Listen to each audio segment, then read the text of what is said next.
नमस्कार मित्रों, आइए आज हम कक्षा 7 एनसीईआरटी के अंतर्गत एक अंग्रेजी का पहला चैप्टर जो 3 क्वेश्चंस 3 सवाल जिसके बारे में आज हम अध्ययन करेंगे कि इस स्टोरी में क्या हमें सीख मिलती है, किस प्रकार की सीख मिलती है। तो आइए हम स्टार्ट करते हैं। A king has 3 question and he is seeking answer to them. एक राजा के पास 3 प्रश्न हैं and he is seeking answer to them, और वह उसका आंसर ढूंढ रहे हैं। सीकिंग माने ढूंढना। वॉट आर द क्वेश्चंस, क्या क्वेश्चंस हैं, यानी क्या प्रश्न है। Does the king get what he wants, क्या राजा उस चीज़ को प्राप्त करता है जो वह चाहता है। आइए आज हम इस लेसन में यह सीखेंगे, यह प्राप्त करेंगे, यह जानकारी लेंगे। The thought came to a certain king, एक विचार राजा के अंदर एक विचार आता है। That he would never fail, कि वह कभी असफल नहीं होगा। इफ ही न्यू 3 थिंग्स, यदि वह 3 चीज़ों को जान लेता। ठीक है, दीज 3 थिंग्स वेयर, ये 3 चीज़ें थे।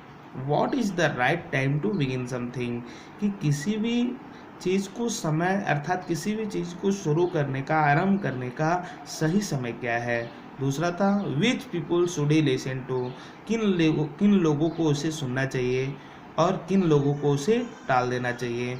What is the most important thing for him to do, उसके लिए सबसे अति आवश्यक, सबसे महत्वपूर्ण कार्य क्या है, सबसे महत्वपूर्ण चीज़ क्या है जो उसे करना है। The king therefore sent messengers throughout his kingdom. The king therefore, इस प्रकार राजा sent messengers throughout his kingdom, अपने पूरे राज्य में संदेशवाहकों को यानी कि जो मैसेंजर्स थे उनको भेज देता है। Promising a large sum of money to anyone who would answer these questions, और यह प्रॉमिस करता है, वचन देता है कि जो भी व्यक्ति हमारे इन तीनों प्रश्नों का जवाब देगा, मैं उसे बहुत बड़ी एक रकम दूंगी, बहुत बड़ा एक रकम इनाम के रूप में दूंगा। Many came to the king, बहुत से लोग राजा के पास आए। But they all answered his question differently, लेकिन वे लोग सभी लोगों ने उसके प्रश्नों का जवाब अलग अलग प्रकार से दिया। In reply to the first question, पहले प्रश्न के जवाब में उन्होंने कहा The king must prepare a timetable and then follow it, कि राजा को एक समय सूची तैयार करनी चाहिए एंड देन फॉलो इट, और इसका अनुकरण करना चाहिए स्ट्रिक्टली, बड़ी ही सतर्कता से। ओनली इन दिस वे, केवल इसी प्रकार से, ओनली इन दिस वे, इसी प्रकार से। दे सेड, उन लोगों ने कहा, could he do everything at his proper time, क्या वे लोग सभी चीज़ों को एक निश्चित समय पे, अर्थात क्या वह इन सभी चीज़ों को प्रॉपर समय अर्थात निश्चित समय से करता है।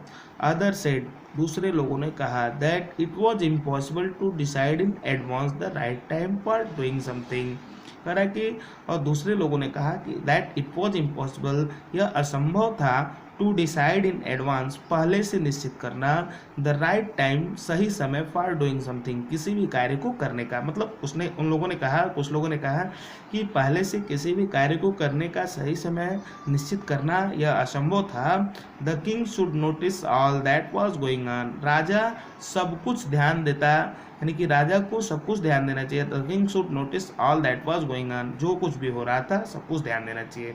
अवॉइड फुलिश प्लेजर, और मूर्खतापूर्ण आनंद को अवॉइड कर देना चाहिए, मतलब टाल देना चाहिए। एंड ऑलवेज डू, और हमेशा वही करें, whatever seem necessary at the time, जो उस समय उसे सबसे अति महत्वपूर्ण और आवश्यक समझ में आता हो। एट अदर सेट, फिर दूसरे ने कहा, that the king needed A council of wise man, कि राजा को एक काउंसिल की जरूरत है। काउंसिल का मतलब होता है a group of people chosen to give advice और टू मेक रूल्स, यानी कि जो लोग उसे सलाह दे सकें, मतलब कह रहा है कि उसे काउंसिल की ज़रूरत है। Who would help him act the proper time, जो उसे सही कार्य करने और उचित समय बताने में मदद करते हों। This was because one man find it impossible to decide correctly, क्योंकि एक व्यक्ति अर्थात राजा, केवल राजा ही जो है इस कार्य को अर्थात सही प्रश्नों को या सही समय को निश्चित करने में इम्पॉसिबल होगा, असंभव होगा उसके लिए। विदाउट हेल्प फ्रॉम अदर्स, बिना दूसरे की मदद के। The right time for every action, हर कार्य का सही समय। तो मित्रों इस वीडियो में इतना ही तक। आगे के वीडियो मैं दूसरे पैराग्राफ की वीडियो को अगले वीडियोज़ में अपलोड कर दूंगा। धन्यवाद।